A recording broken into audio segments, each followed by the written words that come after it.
Hey guys, இன்னைக்கு நம்ம பார்க்க போற டாபிக், ஒருத்தங்க மைண்ட்ல தான் இந்த மொத்த பிரபஞ்சமும் இருக்கு. அப்போ ஒருத்தங்க மைண்ட்ல தான் நம்ம வாழ்ந்துட்டு இருக்கோமா? அது யாரு? கேட்கவே பயங்கரமா இருக்குல்ல. ஆனா அது யாருன்னு தெரிஞ்சா நீங்களே ஆச்சரியப்படுவீங்க. இந்த மொத்த பிரபஞ்சமும் ஒருத்தரோட மைண்ட்ல எப்படி இருக்கும்? இதுக்கு என்ன அர்த்தம்? உண்மையா அப்படி நடந்தா என்ன ஆகும்?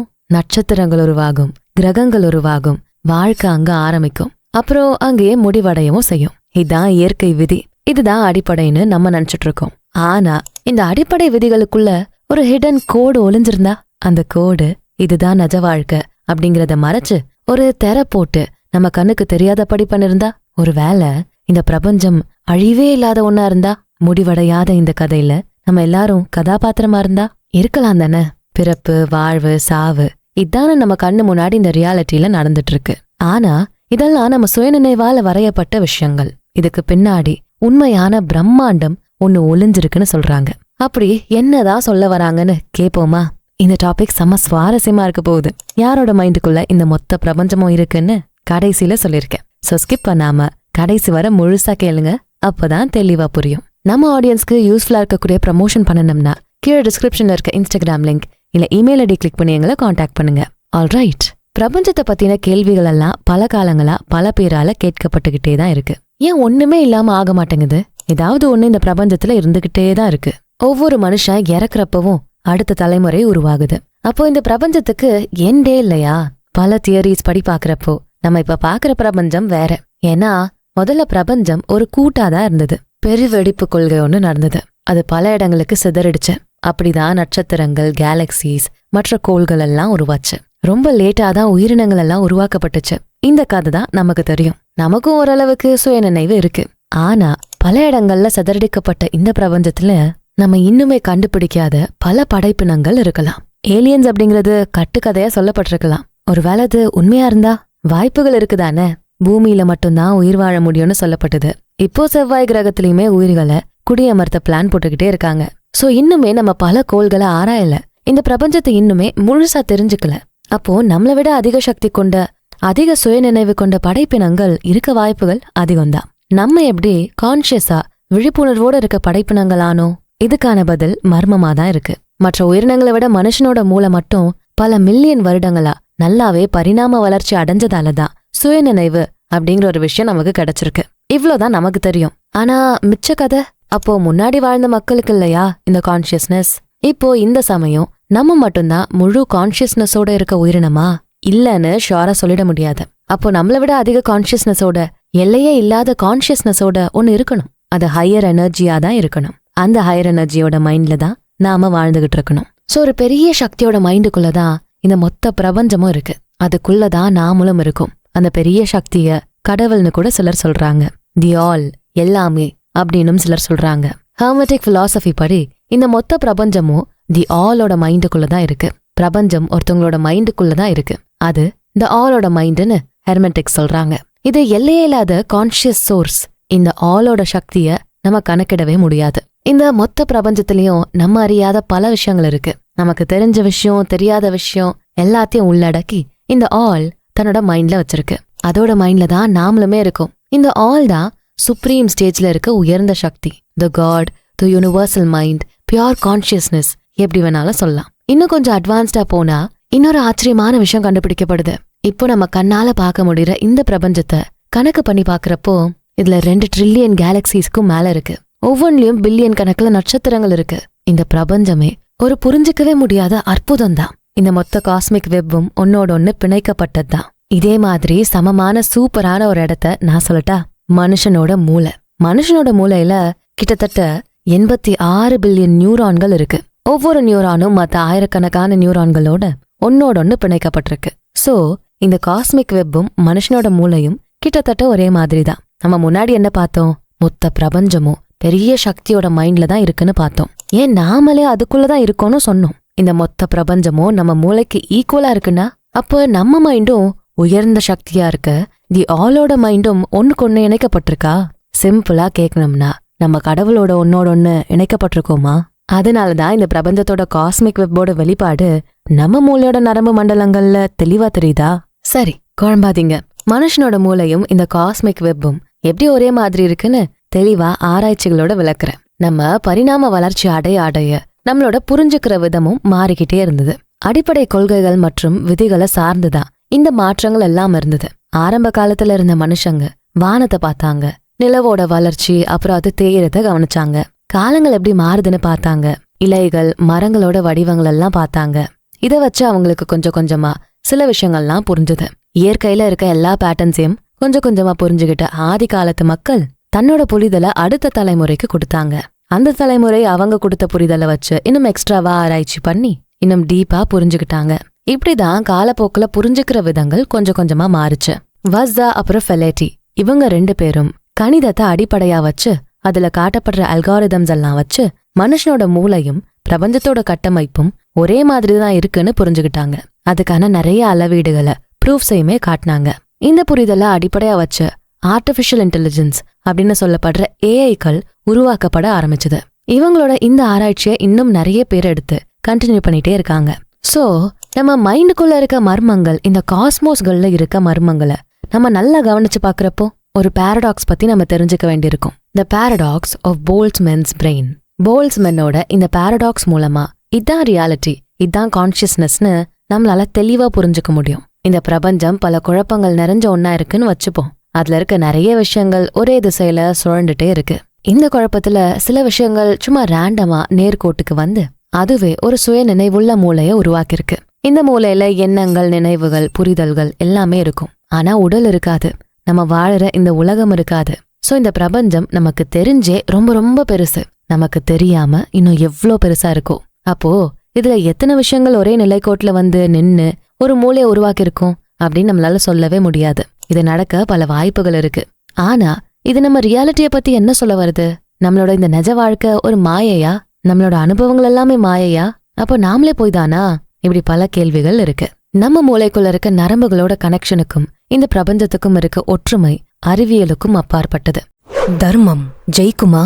நாடு கடத்தப்பட்டாச்சு, காட்டி கொடுக்கப்பட்டாச்சு, துரோகம் துயரம்னு எல்லாத்தையும் அனுபவிச்சாச்சு. உண்மைதான், பாண்டவர்கள் தோக்கடிக்கப்பட்டாங்க. ஆனா அவங்க முழுசா வீழ்த்தப்படல. வீழ்த்த முடியாத இந்த வீரர்கள் தர்மத்துக்காக எடுத்த களம் மகாபாரதம். தர்மத்தின் வாழ்வுதனை சூதுகவும் இறுதியில் தர்மமே வெல்லும். இது வெறும் காவிய கதை இல்ல, வாழ்க்கைக்கான விழிப்புணர்வு. ஒரு தெலுங்கு யூடியூபர் ஆத்தர் முதல்ல இந்த மகாபாரத கதைய மக்களுக்கு சுவாரஸ்யமா இருக்க வகையில தமிழ்ல எழுதியிருக்காரு. இந்த புக்கு 54 மொழிகள்ல அவைலபிளா இருக்கு. உங்களுக்கு விருப்பமான மொழியில கண்டிப்பா வாங்கி படிங்க. விக்ரமாதித்யா எழுதின மகாபாரதம் பகுதி 1 மற்றும் பகுதி 2. சத்குரு பிடிச்சு கையெழுத்திட்ட இந்த புக்க டிஸ்கிரிப்ஷன்ல இருக்க லிங்க கிளிக் பண்ணி உடனே வாங்கி படிங்க. இன்னுமே அதை புரிஞ்சுக்க நம்மளோட புரிதல் தன்மை பரிணாம வளர்ச்சி அடையணும். எப்படி நம்மளோட முன் தலைமுறைகள் எல்லாம் கொஞ்சம் புரிதல்ல இருந்து இப்ப நம்ம பெரிய புரிதலுக்கு வந்திருக்கோமோ, அப்படி நம்மளோட எதிர்கால தலைமுறைகளுக்கு கூட இதுக்கான விடை கிடைக்கலாம். இந்த பிரபஞ்சம் ஒருத்தரோட மைண்ட்ல தான் இருக்கு. அந்த ஒருத்தர்கிட்ட இன்ஃபினிட் கான்சியஸ்னஸ் இருக்கும். தி ஆல், கடவுள், பெரிய சக்தி, இப்படி பல பேரால அழைக்கப்படுற அந்த ஹையர் எனர்ஜி தான் இந்த பிரபஞ்சம் மொத்தத்தையும் தன்னோட மைண்ட்ல வச்சிருக்கு. அப்போ அந்த மைண்ட்ல வர கற்பனைகள் தான் நம்மளோட ரியாலிட்டியா கூட இருக்கலாம். பிளஸ் நம்ம மூளைக்கும் இந்த பிரபஞ்சத்தோட இணைப்புக்கும் நிறைய தொடர்புகள் இருக்கு. அப்போ இந்த பிரபஞ்சத்தையே தன்னோட மைண்ட்ல வச்சிருக்க இந்த கடவுள் கூட நம்ம நெருக்கமா இருக்கமா? அப்படி நெருக்கமா இருந்தா தி ஆலோட பல சக்திகள் நமக்கும் இருக்கா? வாய்ப்புகள் இருக்கு. கடவுள் கூட நெருங்க நெருங்க நம்மளோட சக்திகளும் நினைச்சதை விட அதிகமாகலாம். எல்லாமே எங்க மைண்ட்ல தான் ஆரம்பிக்குது, கரெக்டா? எனக்கு பிடிக்கிற இந்த உலகம் உங்களுக்கு பிடிக்காம இருக்கலாம். ஏன்னா 2 பேரும் ஒரே விஷயத்த அனுபவிக்கிறோம், ஆனா வெவ்வேறு ரியாலிட்டியில வாழ்ந்துகிட்டு இருக்கோம். நமக்குள்ள இருக்க மைண்ட் அப்படிங்கிற அந்த யூனிவர்ஸ்ல வேறொரு அர்த்தம் பதிவு செய்யப்பட்டிருக்கு. உங்க கண்களை மூடிக்கோங்க. இரவு நேர வானத்துல பல நட்சத்திரங்கள் நிரப்பப்பட்டிருக்க மாதிரி கற்பனை பண்ணுங்க. உடனே உங்க மைண்டு நீங்க கேட்ட அதே விஷயத்த உருவாக்கிருச்சா? அப்படியே நச்சமா இருக்க மாதிரி ஃபீல் ஆகுது. உடம்பெல்லாம் புல்லரிக்குதா? சோ உங்க உடலுமே இதுக்கு பதில் அளிக்குது. இதே கற்பனையிலேயே வாழக்கூடியவங்களுக்கு இதுவே தான் உண்மையா தெரியும். வெளியே நமக்கு தெரியுற உலகம் அவங்களுக்கு பொய்யா தெரியும். உங்களுக்குள்ள நீங்க என்ன உருவாக்கி வச்சிருக்கீங்களோ அதுதான் இந்த வெளி உலகத்துல, நம்ம ரியாலிட்டி நினைச்சு வச்சிருக்க உலகத்துல பிரதிபலிக்கும். நீங்க அன்பால உங்க உள்ளுலகத்தை நிரப்பி இருந்தா வெளி உலகமும் சிறப்பா தெரியும். அதுவே பதட்டமா இருந்தா வெளி உலகமும் பயங்கரமா தான் தெரியும். சோ உள்ள என்ன இருக்கோ அதுதான் வெளியவும் தெரியும். இந்த பிரபஞ்சம் தி ஆலோட மைண்டுக்குள்ளதான் இருக்கு. அப்போ இந்த பிரபஞ்சத்துல இருக்க நீங்க தி ஆல் அப்படிங்கிற ஹையர் எனர்ஜியோட மைண்ட்ல தான் இருக்கீங்க. அப்ப நம்மளும் இந்த ஹையர் எனர்ஜியும் ஒன்னா இணைஞ்சிருக்கும். சோ அந்த ஹையர் எனர்ஜி நமக்குள்ள நம்மளோடையும் பிணைக்கப்பட்டு தானே இருக்கு. அதுக்குள்ள இருக்க பிரபஞ்சம் நமக்குள்ளேயும் இருக்கும் தானே. இந்த பாரடாக்ஸ் உங்களுக்கு புரியுதா? நம்ம பாஷையிலே சொல்றனே, இந்த பிரபஞ்சம் மொத்தமும் கடவுளோட மைண்டுக்குள்ளதான் இருக்கு. சோ இந்த பிரபஞ்சத்துல இருக்க நாமளும் கடவுளோட மைண்டுக்குள்ளதான் இருக்கும். அப்ப கடவுளுக்குள்ள இருக்க நம்ம கடவுளோட பிணைக்கப்பட்டுட்டோம். கடவுளோட சக்தி அப்ப நமக்குள்ளயும் இருக்கு. அப்ப நமக்குள்ள பிரபஞ்சமும் இருக்கு, அப்படிதானே? அது எப்படி நீங்க சொல்லுவீங்க? கடவுள் எப்படி நமக்குள்ள இருக்க முடியும்? ஒரு சின்ன உதாரணம் சொல்றேன். நீங்க உங்களையே பெயிண்டால வரைகிற மாதிரி ஒரு கற்பனை பண்ணுங்க. பண்ணிட்டீங்களா? நீங்க உங்களையே பெயிண்ட் பண்ற மாதிரி கற்பனை பண்றீங்க. இது ஒரு பக்கம். இன்னொரு பக்கம், உங்க கற்பனைக்குள்ள பெயிண்ட் பண்ற ஓவியரா இருக்க நீங்க பெயிண்டிங் பண்றப்போ உங்க முகத்தை கற்பனை பண்ணுவீங்க தானே? நான் சொல்றது புரியுதா? கற்பனைக்குள்ள கற்பனை. நீங்க பெயிண்ட் பண்ற மாதிரி கற்பனை பண்றப்போ எப்படி பண்ணுவீங்க? நீங்களே ஒரு கேன்வாஸ் போர்டு எடுத்து உங்களையே பெயிண்ட் பண்ணுவீங்க, அப்படிதானே? அப்ப உங்க கற்பனையில நீங்க ஒரு ஓவியர். அந்த ஓவியர் ஒரு புகைப்படத்தை என்ன பண்ணுவாரு? வரைவாரு. அதுக்கு முன்னாடி அந்த ஓவியம் எப்படி இருக்கணும்னு கற்பனை பண்ணுவாரு. கரெக்டா? அப்ப கற்பனையை உருவாக்குற படைப்பாளியும் அந்த கற்பனைக்குள்ள கற்பனையாதான் இருக்காரு. கடவுள் தன்னோட மைண்ட்ல பிரபஞ்சத்தை கற்பனை செஞ்சு உருவாக்குறப்போ தன்னையேதான் ஒரு உதாரணமா வச்சு கற்பனை பண்ணிருக்காரு. அப்போ அந்த கற்பனைக்குள்ள உருவாக்குன பிரபஞ்சத்துல நாமளும் ஒரு அங்கம். அப்ப அதே கற்பனைக்குள்ள மற்ற விஷயங்கள் மூலமா கடவுளும் இருக்கப்போ அதே கடவுள் நமக்குள்ளயும் இருக்காரு. சோ கடவுளுக்குள்ள இருக்க பிரபஞ்சம் நம்ம மைண்டுக்குள்ளயும் இருக்கு. அப்போ யாரோ ஒருத்தரோட மைண்டுக்குள்ள இந்த பிரபஞ்சம் இருக்குன்னு நான் சொன்னேன்ல, அது வேற யாரும் இல்ல, கடவுள், தி ஆல், த ஹையர் எனர்ஜின்னு சொல்லப்படுற முழு கான்சியஸ்னஸ் இருக்கக்கூடிய பெரிய சக்தியோட மைண்டுக்குள்ளதான் இந்த மொத்த பிரபஞ்சமும் இருக்கு. அந்த மைண்டோட அங்கமா நாமளும் இருக்கோம்னா இந்த பிரபஞ்சம் நம்ம மைண்ட்லயும் இருக்கு. நம்ம மைண்ட்ல இருக்க இந்த பிரபஞ்சத்தை நம்ம சரியா இயக்க மாட்டேங்கிறோம். அதை தப்பா, குழப்பத்தோட, நெகட்டிவிட்டியோட இயக்கிட்டு இருக்கோம். அதனாலதான் நமக்கு வெளியே நடக்கிற எல்லாமே தப்பு தப்பா நடக்குது. நம்ம மைண்டுக்குள்ள என்ன நினைச்சு வச்சிருக்கோமோ அதுதான் வெளி உலகத்திலுமே ரியாலிட்டியா வெளிப்படும். நமக்குள்ள இருக்க இந்த யூனிவர்ஸோட சக்தி கூட கடவுள் அப்படிங்கிற பெரிய சக்தியும் நெருக்கமா இருக்கு. சோ நம்ம பயப்பட வேண்டாம், தயங்க வேண்டாம், பதற வேண்டாம். நமக்கு எல்லாமே நல்லதுதான் நடக்கும். பெரிய சக்தி நமக்குள்ள நம்ம கூடவே இருந்து நம்மள கைட் பண்ணுது அப்படிங்கிற நம்பிக்கையில பாசிட்டிவா யோசிங்க. பாசிட்டிவா மட்டுமே செயல்படுங்க. உங்க எண்ணங்கள், நம்பிக்கைகள் இதெல்லாம் அடிப்படையா வச்சுதான் உங்களுக்குள்ள இருக்க பிரபஞ்சத்தோட சக்திகள் கட்டமைக்கப்படுது. அதே சக்திகள் தான் வெளியேறும். அதே சக்திகள் தான் வெளி பிரபஞ்சத்துல இருந்தும் ஈர்க்கப்படும். இதை நல்லா ஞாபகம் வச்சுக்கோங்க. சோ உங்ககிட்ட பெரிய பவரே இருக்கு. இந்த மொத்த ரியாலிட்டியும் மாத்தக்கூடிய பெரிய சக்தி இருக்கு. நீங்க ஏன் வருத்தத்தோட, கஷ்டத்தோட மூலையில ஒதுங்கி உட்கார்ந்துருக்கணும்? உங்க சக்திய நீங்க சிறப்பா யூஸ் பண்ணா நீங்களே ஒரு புது ரியாலிட்டிய உருவாக்கலாம். இத பல துறவிகள், சக்சஸ்ஃபுல் பீப்புள் எல்லாம் கூட பண்ணிருக்காங்க. தன்னோட மைண்டுக்கு இவ்ளோ சக்திகள் இருக்கு, எல்லையற்ற ஆற்றல்கள் இருக்குன்னு புரிஞ்சுகிட்டு தன்னோட ரியாலிட்டிய ரொம்பவே சிறப்பா மாத்திருக்காங்க. இந்த பிரபஞ்சம் உங்களுக்காக இயக்கல, நீங்க தான் இயக்கிட்டு இருக்கீங்க. அடுத்த முறை நீங்க வானத்துல நட்சத்திரத்தை பாக்குறப்பவோ இல்ல ஸ்ட்ரெஸ்ஸால கஷ்டப்பட்டு மன வருத்தத்துல இருக்கப்பவோ இப்போ நான் சொல்ல போறத ஞாபகம் வச்சுக்கோங்க. இந்த பிரபஞ்சம் ஒருத்தரோட மைண்ட்ல தான் இருக்கு.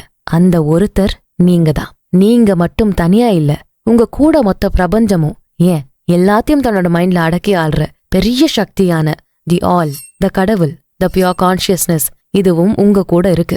இவ்ளோ பவர்ஸ வச்சுக்கிட்டு இந்த ஊரை என்ன, நாட்டு என்ன, இந்த மொத்த ரியாலிட்டியும் எல்லாருக்கும் சந்தோஷத்தை தர்ற மாதிரி மாத்த முடியும். உங்க லைஃபையும் உங்களுக்கு பிடிச்ச மாதிரி மாத்த உங்களுக்குள்ள இருக்க பெரிய சக்தியோட வழிகாட்டுதல பின்பற்றுங்க. அந்த சக்தியோட உத்தரவுக்கு கட்டுப்பட்டு இந்த மொத்த பிரபஞ்சமுமே உங்களுக்கு உதவியாளனா வந்து நிக்கும். சோ இந்த யூனிவர்ஸ் யார் மைண்டுக்குள்ளயும் இல்ல, அது உங்க மைண்டுக்குள்ளதான் இருக்கு. நீங்க தான் அதை மாத்தக்கூடிய சக்தியை அடைஞ்சிருக்கீங்க. எல்லாத்துக்கும் மேல பெரிய சக்தியான கடவுள் கூட நீங்க இணைஞ்சிருக்கீங்க. கவலையே வேண்டாம், வெற்றி உங்களுக்கு தான். புரிஞ்சிருச்சா? நம்ம ரியாலிட்டிய நமக்கு பிடிச்ச மாதிரி இப்பவே மாத்திரலாமா? கமெண்ட்ஸ்ல சொல்லுங்க. இந்த வீடியோ உங்களுக்கு பிடிச்சிருந்தா இதுக்கு ஒரு லைக்கை போட்டுட்டு உங்க ஃப்ரெண்ட்ஸ் அண்ட் ஃபேமிலிக்கு ஷேர் பண்ணுங்க. நம்ம channels beyond ordinary and body and soul Tamil ரெண்டுத்துக்கும் சப்ஸ்கிரைப் பண்ணிட்டு பெல் ஐக்கானை அழுத்திருங்க. நான் உங்களை அடுத்த வீடியோல பாக்குறேன். நன்றி.